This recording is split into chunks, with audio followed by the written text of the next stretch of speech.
Good morning. Today we continue in our reading of the Pilgrim's Progress, and today faithful and Christian meet a good friend, which is the exception to the rule on their journey so far. Now, when they were almost got quite out of this wilderness, Faithful chanced to cast his eye back and espied one coming after them, and he knew him. "Oh," said Faithful to his brother, "who comes yonder?" Then Christian looked and said, "It is my good friend Evangelist." "Ay, and my good friend too," said Faithful, "for 'twas he that set me on the way to the gate." Now was Evangelist come up to them, and thus saluted them: "Peace be with you, dearly beloved, and peace to your helpers."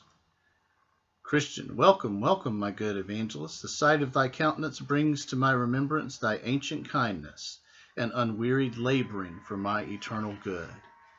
Faithful: "And 1,000 times welcome," said good Faithful. "Thy company, O sweet Evangelist, how desirable it is to us, poor pilgrims."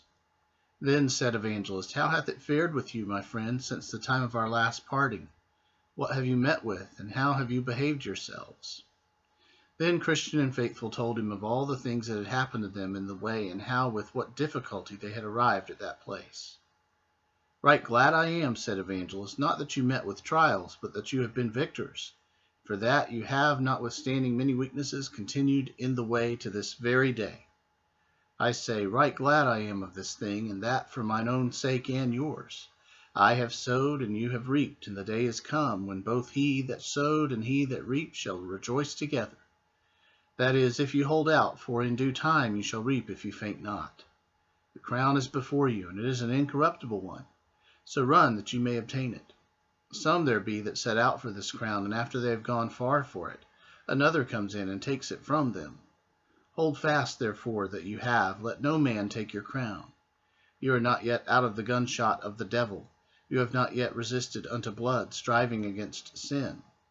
Let the kingdom be always before you, and believe steadfastly concerning things that are invisible. Let nothing that is on this side of the other world, nothing that is on this side the other world get within you. And above all, look well to your own hearts, and to the lusts thereof, for they are deceitful above all things, and desperately wicked. Set your faces like a flint. You have all power in heaven and earth on your side."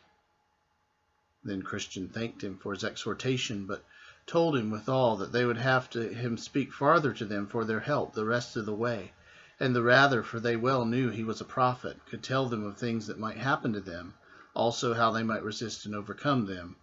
To which request Faithful also consented. So Evangelist began as followeth: "My sons, you have heard in the words of the truth of the gospel that you must through many tribulations enter into the kingdom of heaven. And again, that in every city bonds and afflictions abide in you. And therefore you cannot expect that you should go long on your pilgrimage without them, in some sort or other. You have found something of the truth of these testimonies upon you already, and more will immediately follow. For now, as you see, you are almost out of this wilderness, and therefore you will soon come into a town that you will by and by see before you. And in that town you will be hardly beset with enemies, who will strain hard, but they will kill you. And be you sure that one or both of you must seal the testimony which you hold with blood. But be you faithful unto death, and the king will give you a crown of life. He that shall die there, although his death will be unnatural and his pain perhaps great, he will yet have the better of his fellow, not only because he will be arrived at the celestial gate soonest, but because he will escape many miseries that the others will meet in the rest of the journey. But when you are come into the town, and shall find fulfilled what I have here related, then remember your friend, and quit yourselves like men, and commit the keeping of your souls to your God, as unto a faithful Creator." Then I saw in my dream that when they were got out of the wilderness, they presently saw a town before them, and the name of that town is Vanity. And the town there is a fair that is kept, called Vanity Fair. It is kept there all year long. It beareth the name Vanity Fair, because the town where it is kept is lighter than vanity. Also because all that is there sold or cometh thither is vanity. As is the saying of the wise, all that cometh is vanity. This fair is no new erected business, but a thing of ancient standing. I will show you the original of it. Almost 5,000 years agone, there were pilgrims walking to the celestial city, as these two honest persons are, and Beelzebub, Apollyon, and Legion, with their companions, perceiving by the path the pilgrims made that their way to the city lay through this town of vanity, they contrived here to set up a fair wherein should be sold all sorts of vanity, and that it should last all year long. Therefore at this fair all such merchandise sold as houses, lands, trades, places, honors, preferments, titles, countries, kingdoms, lusts, pleasures, and delights of all sorts, as whores, bawds, wives, husbands, children, masters, servants, lives, blood, bodies, souls, silver, gold, pearls, precious stones, and what not.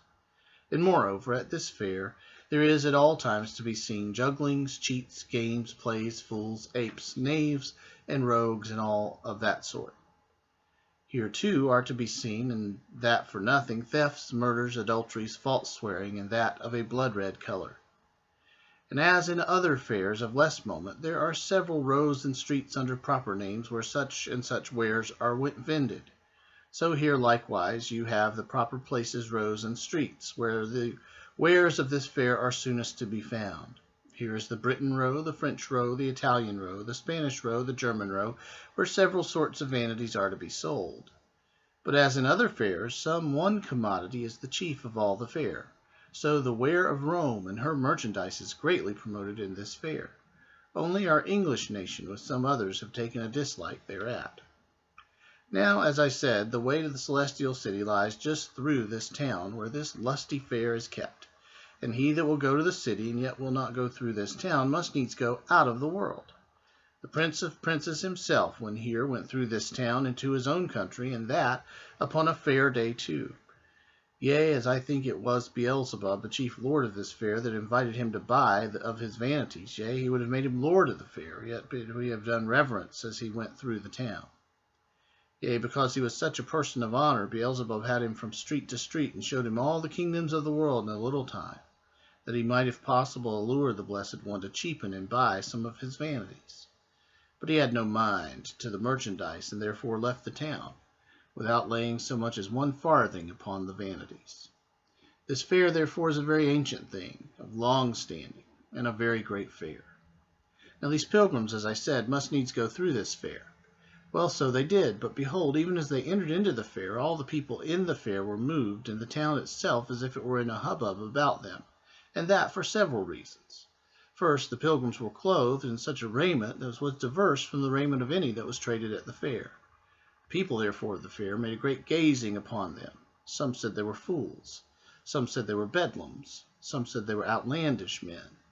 Secondly, as they wondered at their apparel, so did they likewise at their speech, for few could understand what they said, for they spoke the language of Canaan.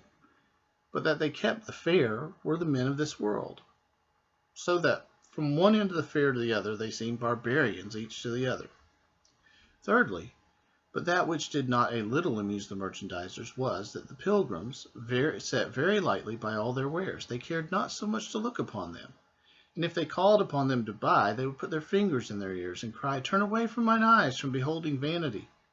And they would look upwards, signifying that their trade and traffic was in heaven. One chanced mockingly, beholding the carriages of men, to say unto them, "What will ye buy?" But they, looking gravely upon them, said, "We buy the truth." At that there was an occasion taken to despise the men the more, some mocking, some taunting, some speaking reproachfully, and some calling upon others to smite them. At last things came to such a hubbub and a great stir in the fair, insomuch as all order was confounded. Now was word presently brought to the great one of the fair, who quickly came down and deputed some of his most trusty friends to take these men into examination, about whom the fair was almost overturned.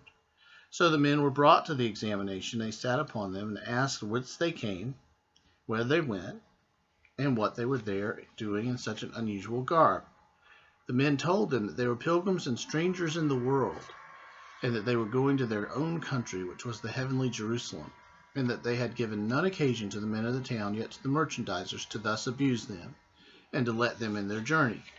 Except it was thus to abuse them, to let them in their journey, it was when one asked them what they would buy, they said they would buy the truth.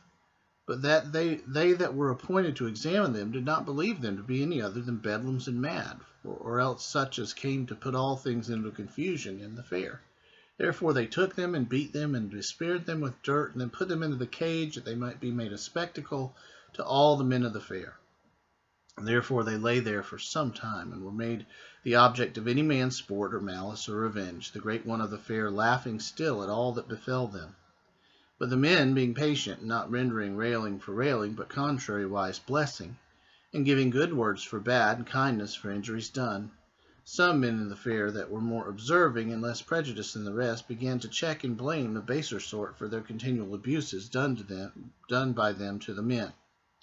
They therefore in angry manner let fly at them again, counting them as bad as the men in the cage, and telling them that they seemed confederates and should be made partakers of their misfortunes.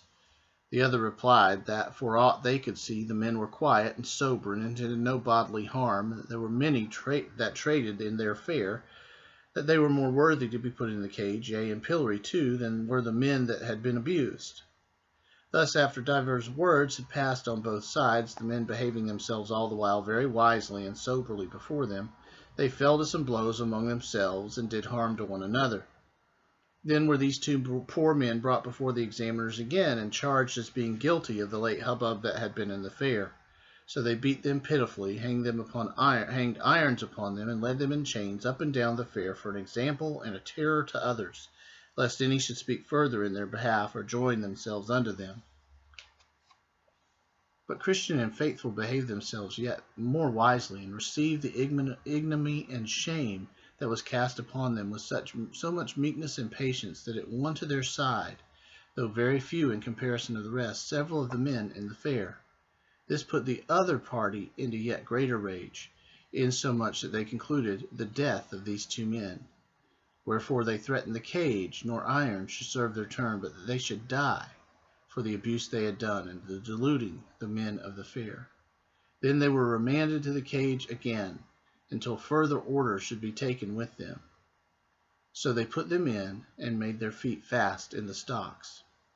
Here also they called to mind what they had heard from their faithful friend Evangelist, who was the more confirmed in their way and sufferings, by what he told them would happen to them. They also now comforted each other, that whose lot it was to suffer, even as he should have the best on it. Therefore each man secretly wished that he might have that preferment. But committing themselves to the all-wise dispose of him that ruleth all things, with much content, they abode in the condition where they were, until they should be otherwise disposed of. Then a convenient time being appointed, they brought them forth to their trial, in order to their condemnation. When the time was come, they were brought before their enemies and arraigned. The judge's name was Lord Hategood. Their indictment was one and the same in substance, though somewhat varying in form. The contents whereof was this. Well, we will pick up there tomorrow with the trial of Faithful and Christian in Vanity Fair. Of course, the references to Vanity Fair, just the kingdoms of this world, the worldliness of this age, just very obvious. So doesn't require, I think, a lot of explanation, but we'll see as these things unfold the end of the story. So hope you'll join us for that again next time. Thank you. Have a good day.